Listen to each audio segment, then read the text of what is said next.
We are going to go to a question from Ryan, who I believe is on the phone. Ryan, are you there? I am here. Hi, Ryan.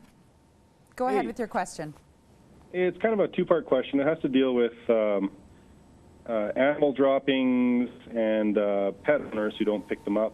Okay. I was wondering if you had any stance on whether or not owners that don't pick them up have any link to contaminated water with the rivers, and if so, if there's a plan to increase fines or penalties for owners that don't.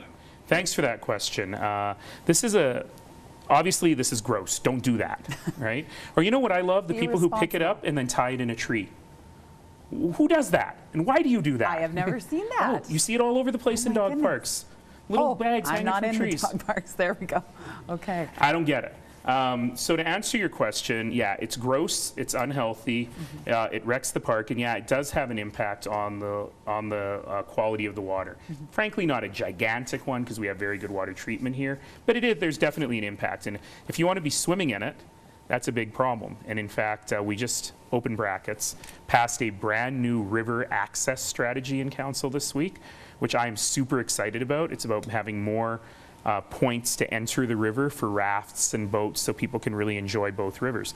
But my favorite access point, which I won't tell you what it is because I was told it was an inappropriate access point in the strategy, on the Elbow River where I often put my raft in the summer, the reason it's not an appropriate place is because the levels of fecal bacteria are too high. Really? And that's precisely because of what you're talking about. I don't think it's people pooping in the water.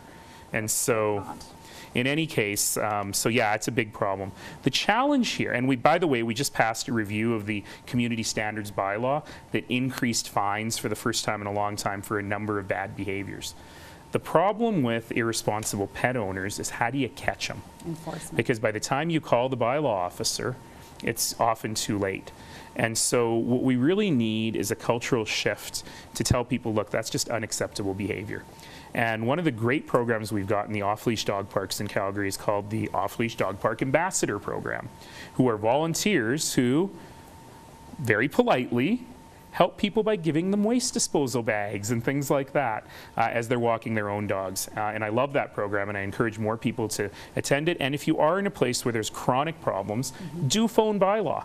You know, they're busy, but there are opportunities for us to have a ByLaw officer there at busy times and talking to people. You know, education always works better than enforcement and tickets, but we got to be able to do the education as well. Awesome. Thanks, Ryan.